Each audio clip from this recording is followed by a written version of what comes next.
Hello and welcome to International Geneva Talks, a new programme brought to you focusing on international news and Geneva. Over the next 4 weeks, we'll be holding 4 roundtable discussions led by 4 specialised media who are based here in Geneva. My name is Kasmira Jefford and I'm the editor of Geneva Solutions, and I'll be kicking off with this first roundtable debate today. It's been 8 months into the war in Ukraine, and since Switzerland decided to join the EU in imposing sanctions, since then there have been many sanctions taken. Where are we on this question of Swiss neutrality? Where does it stand today, and what impact is it having on international Geneva? These are just some of the questions that we'll be discussing over the next half an hour. Here to discuss them with us are our 3 guests. Jonas Biersteker, who is Professor in International Relations at the Graduate Institute in Geneva and an expert on sanctions. And then here we have also Jonas Pasquier, who is Head of Global Affairs at Switzerland's mission to the United Nations in Geneva. And you also spent several years in New York as well, just before coming back here a year ago. Lastly, Nicolas Walder, who is the National Councillor and member of the Green Party, and former ICRC worker, Geneva native, and the man at Bern in International Geneva's corner. You'll be making the case for why Switzerland maybe perhaps needs a more active neutrality.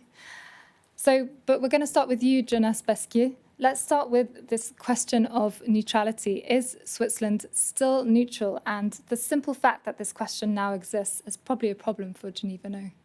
Well, thank you, and good afternoon, everyone. The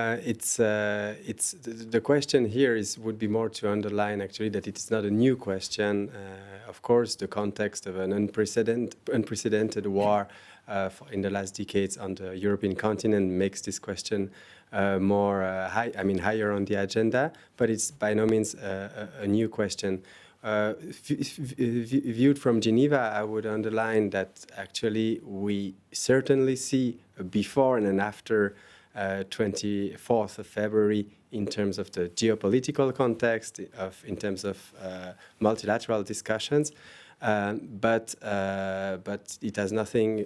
In regards to the Swiss neutrality, what we see is actually a continuity. Geneva still plays a very important role as a city of peace to promote dialogue, and in terms of activities of international Geneva, we don't see the impact of the measures taken by Switzerland in reaction to the Russian military aggression against Ukraine. You say this question isn't new, but we are debating it more than ever this year, and to the point where the Swiss government has been debating it, the parliament has been debating it. A decision was taken at the end of October to maintain the definition of neutrality. Nicolas Walder, why are we still debating it then? If the Swiss parliament has indeed adopted this report and decided to keep its stance on neutrality, why are we still here today discussing this question? Thank you very much. Thank you for the invitation. So the Parliament hasn't decided yet. The Swiss government has decided to remain with the definition they are having and they described in 1993.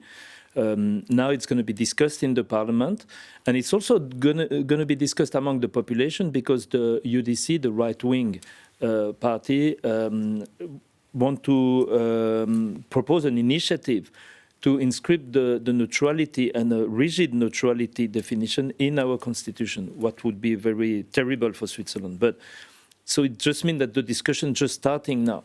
But it's not the first time we're having that discussion. And, you know, in 1990, Switzerland took sanctions against Iraq, promoted by United Nations, but Switzerland was not part of United Nations. So they took it based on the goodwill of Switzerland, but because of the pressure also of other countries. But it was already discussed at that time. And, you know, we're discussing every time there is an affair or war in the world, every time there is a security question like in Myanmar or in Belarus, in the past years. We are discussing in the Parliament, and we are making pressure on the government to take sanctions, to join the sanctions, in order to promote multilateralism, to promote the international law, and to promote human rights, which are part of humanitarian law, of international law. But since we've been Switzerland has been imposing sanctions for many years. Thomas Biersteker, you can tell us more about this. It's not new. So why these particular series of sanctions this year proving problematic for the perception of Switzerland's neutrality? Well, I think there's been quite a lot of hype internationally about, I've seen headlines of references in articles referring to even Switzerland trying to say how significant the international response to the Russian invasion of Ukraine has been.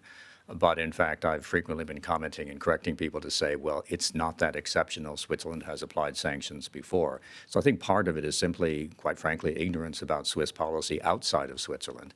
That's then sometimes projected back into Switzerland. Is it ignorance or is it ambiguity about what this policy of neutrality is? Coming back, Nicolas, to you, what you were saying about this definition being debated in.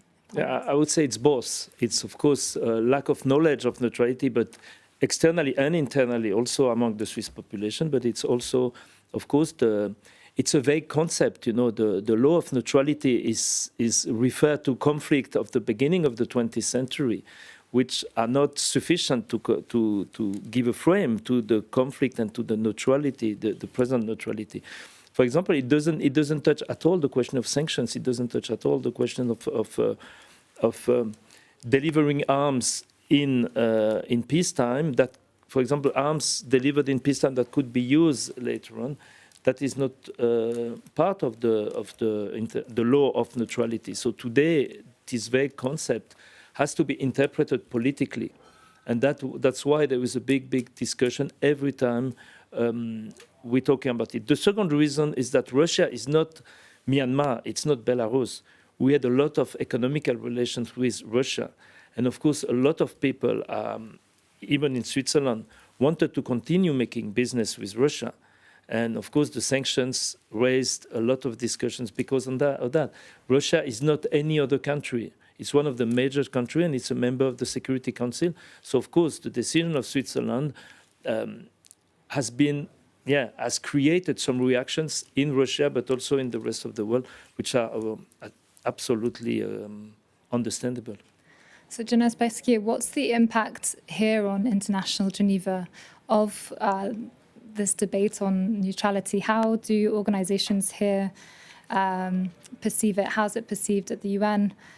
So to speak, Swiss debate at the UN, of course, the conflict in itself has massive repercussions throughout the multilateral organizations, including here in Geneva. But the question of Swiss neutrality, is Switzerland still neutral, not neutral anymore? I think it doesn't need to be, it's not really something we feel at the UN. We see still Geneva being able to play an important role with regard to Ukraine, but also with regard to other topics and other country situations. Also, thanks to this neutrality that is part of our DNA, and of course, well present in Geneva. I think the UN former Secretary General Kofi Annan, of course, was since that time. He was really also the one knowing that at the UN toolbox, Geneva had a specific relevance and would allow discussions to happen in Geneva. That discussions that couldn't take place in New York, for instance. So I think since that, it's one can say it's almost business as usual in terms of Switzerland being able to play this role and Geneva being able to play this role. Again, the geopolitical change since February is very important, but if there are changes on Geneva, it's because of the conflict itself. It's not so much because of what measures Switzerland took or did not take in that case. But I mean, it is a domestic issue, but it is having a direct impact on discussions here in Geneva. We saw the talks in July that were cancelled, the Syria talks on the Syrian constitution, and they decided not to hold those talks here. Well, they didn't hold these talks elsewhere either. So I think the Syria file, in a way, is a complicated file in itself. On other instances, we saw also Russian delegates coming to Geneva, including for discreet and for political talks. Switzerland will continue doing its utmost so to facilitate those delegations coming to Geneva. So it hasn't damaged the reputation of Geneva as a neutral meeting place for talks, for mediation. Not that we can see from our vantage point. And do you agree, Nicolas? Yeah, I completely agree. I think the major risk for Geneva is not a risk for Geneva, it's a risk for the international organizations that may lose some power because of the disagreement on international law and on the rules between superpowers. And that is a risk, but it's not the only risk of Geneva, it's the risk of the international community as a whole.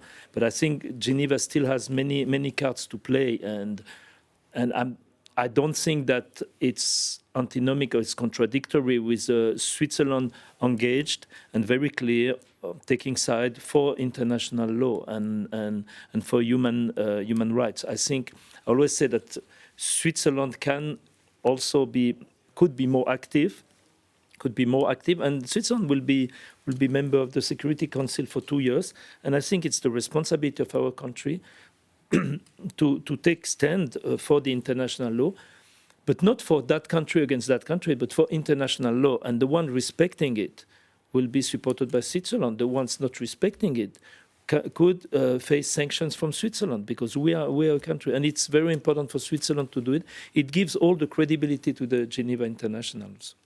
So it boosts the credibility of international. Exactly. And Thomas Biersteker, to turn to you then. So do you agree with these opinions? And do you think that the sanctions, Switzerland's policy on sanctions, has in any way violated its neutrality?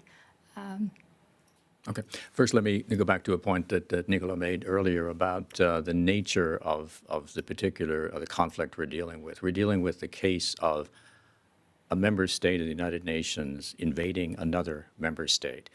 It's a fundamental violation of the Charter of the United Nations. It's something we really haven't seen very frequently, really since the end of the Second World War. Yes, of course, there have been interstate conflicts, but nothing on this scale with the intention to annex all portions, if not all, of the country and basically remove its sovereign identity as a people. So that's already raised the stakes. I think that's one reason why there's so much attention to the conflict. Another point, echoing what you said earlier, Nicolas, about the unprecedented nature of the reaction and the response. There's a lot of talk in the press and in some of the scholarly literature about the unprecedented nature of the sanctions against Russia. I think we need to qualify what that means, because it's not unprecedented in terms of the types of measures being applied. There's nothing being applied to Russia that hasn't been applied elsewhere at a previous time and place. There's also, the scope is not as wide as the scope of some United Nations sanctions. I would argue that the UN sanctions on North Korea, DPRK, are actually more extensive, currently much more extensive than the sanctions on Russia. What is unique about the situation is that this time the sanctions have been applied to a country that is heavily interdependent with the rest of the world. It's a very large economy, so it's the first time a G20 economy of this size has actually been sanctioned. So that's really what makes it exceptional. I think that's why there's been so much more attention to the case. So that's just a comment on endorsing your earlier remarks about the nature of the conflict itself. In terms of sanctions and neutrality, well, sanctions are, I think, best understood as restrictive measures, a variety of different types of restrictive measures that are applied for political purposes and ends.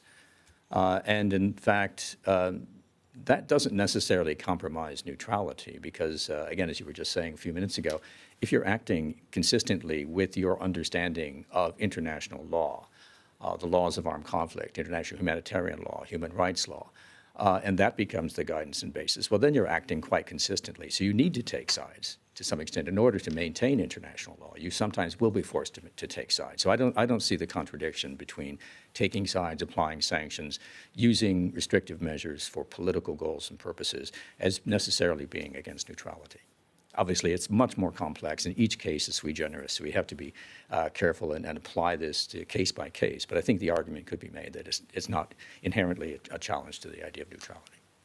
So to what extent is this more than in case less about neutrality and more about values? I mean, we're really talking about Swiss values, its own values that it's applying to a geopolitical context. Do you agree, Jonas? If I may, it's values, but it's our interest. We are a country that is not part of a regional or military alliance, a permanent alliance.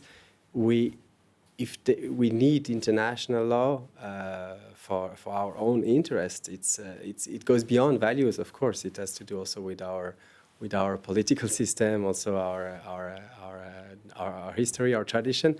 But we rely on the respect by all states of basic norms, internationally recognized norms, the UN Charter, international law. So it is more than values. And again, as Nicolas said, when those values are violated, we can't idly stand by and watch. It is something that is really relates to our core interests. And Nicolas, what do you think about, I mean, if in a way the philosophy on neutrality hasn't changed, or at least the question isn't new, how much is to do with external multilateral values that have changed? It's more the context has changed than the debate on neutrality. Yeah, but I think the definition of our government of neutrality is remain the political definition is quite vague also. And that's the goal of our government, is to have as much room as possible in order to interpret it the way they want according to the conflict. We in the parliament are a bit fighting for a frame a bit clearer.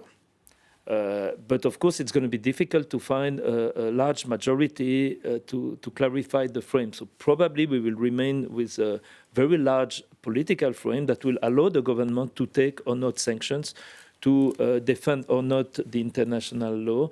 For example, we have the discussion now on sanction, to take the sanction from European Union against dignitaries in Xinjiang in China.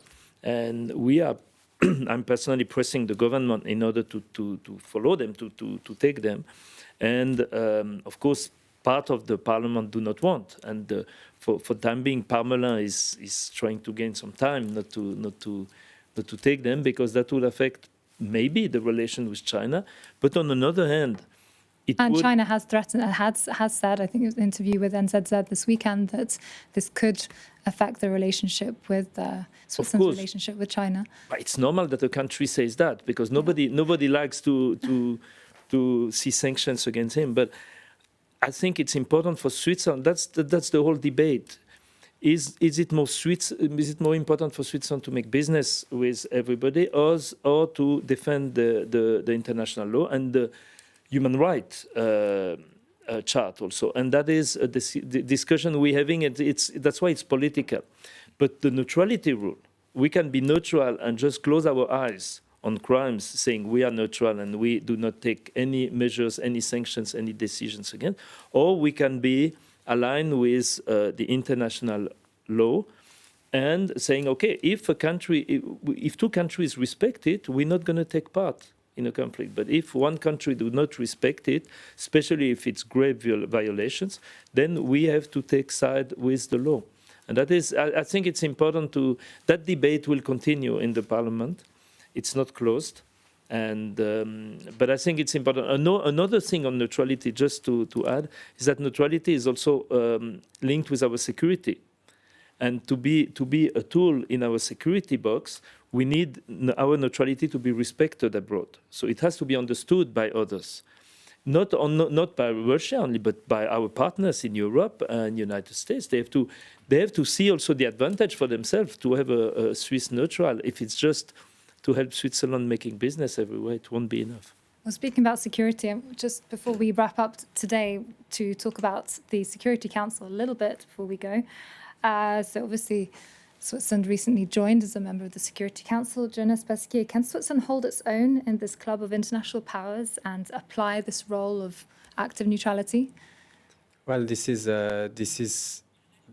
think that we will be joining very, very soon. We are now in the last preparations before joining on 1st of January. But it is a chance for Switzerland to really bring to the council its expertise in a variety of fields, to bring also the added value of Geneva as a way of building bridges among parties and promoting dialogue, and I think the expectations are there from our we were elected by almost all member states of the UNGA and also partners in Geneva. The expectations are there that we go there not changing from one day to the next our approach or our policy, but really with this sense of predictability. And as it was, as my colleague said, and as I said earlier, we see this continuity in perception overall guaranteed and even more necessary in the present geopolitical turmoil that characterized the period where we will be joining the Council. Indeed, it's quite an unusual time to be a member of the Security Council, much more pressure on Switzerland in its role when it joins in January.